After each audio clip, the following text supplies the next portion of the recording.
So I thought I'd give an update on where things are at with my son, since I mentioned that he broke his arm or fractured his arm last week. So we've got summer school switched around. We've got some things changed up to make it a little bit easier for him to go to summer school. And I kind of want to just explain my mindset because this is one of those, I don't really know fully what I'm doing. I'm just kind of operating on my gut instinct. And a couple of things that I've been thinking about is I want him to understand that when life gets hard, you don't quit. And so I'm thinking through this. I don't want to just yank him out of summer school because, life is hard, but this little micro moment, I want him to teach him that he has this capability to do hard things, to get through what he needs to go through, and that he can do it. Because what I've also noticed is before breaking his arm, he had perfect drop-offs at school. The kid jumped out of the car, said goodbye, walked up, and it was done. After, his confidence has been shaken. He's more clingy with me. He wants to be around me more. He says that he misses me more. And I can't help but think that his confidence is just shaken. Because before fracturing his arm, he had this confidence that he could go out in the world and do things and he was safe and he had enough to get done. But then he broke something and now it's kind of like a little bit fractured. He doesn't have that same feeling that he had when summer school first started. And most of the days this week, since switching things around, drop-off has been hard. He continues to cling on. He's usually crying. He doesn't want me to go, doesn't want to go in. And I keep going back to my first thing. I don't want him to learn that you can just quit what you're doing, that you can run from something even when life gets hard.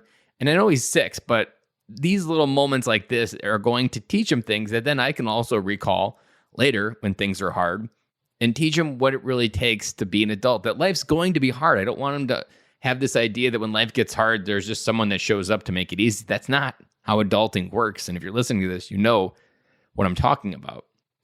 And so with all of that, with the confidence, with the unsuredness of himself, trying to get him to understand, we've tried a couple different things. I've given him some mementos of mine to kind of carry it and keep himself strong and go through what he needs to go through. But it's hard almost every day. And as a dad, I talked about this earlier, I try not to say a lot.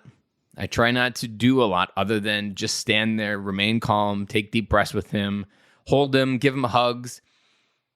And it's not necessarily visibly working, but I have to trust, because this has worked in the past, it'll work again, that this repetition can, just like a muscle at the gym, while there is unsureness of what he goes through every morning, we ground in that I'm here, you can do this, you're braver than you think.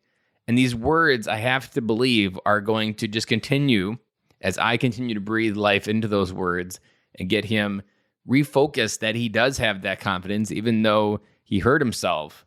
He still has that same feeling that he had before. And I think this is where a critical moment for boys growing into men kind of happen, where we learn that life isn't something that's just happening to us all the time. It's happening for us. And this arm, well, like I said, it's kind of just shaking his whole confidence. It will be something that is continuing to shape that he can do more than he thinks. And this arm isn't necessarily limiting all of his fun. It's changing what kind of fun he can have, but it's not limiting it. It just changes it, makes it different. And there's a lot that I don't know what I don't know in this case. There's a lot of unknowns because I've never done this before. Like I said in the beginning, when I talked about my son fracturing his arm.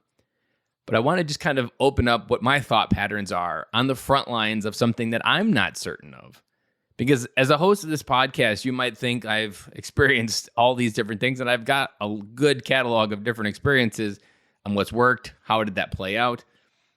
But just like you, fatherhood isn't something that you have a manual for. Every day you're figuring it out, and every day your kids get older, there's just new challenges. The challenges don't go away. They just change. They just get different. And that's kind of what I'm doing right now. I'm just figuring it out. And that's okay. The thing that you want to rely on here is your instincts. And your instincts are based on how you behaved, what worked in the past, and understanding where he's coming from. Not making this about you, not making this like, oh man, I just wish his drop-off would go good so I can get to work.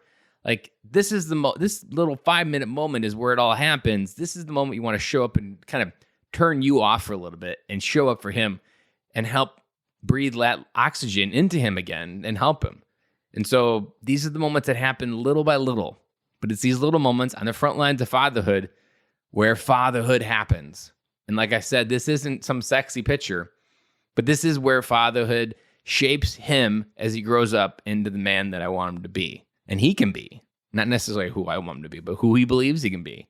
He's going to learn something from breaking his arm that will help him later in life. I have no idea what that's going to be, but I'm helping him understand and creating the framework so that he can use it and understand how he was able to do something even when life got hard.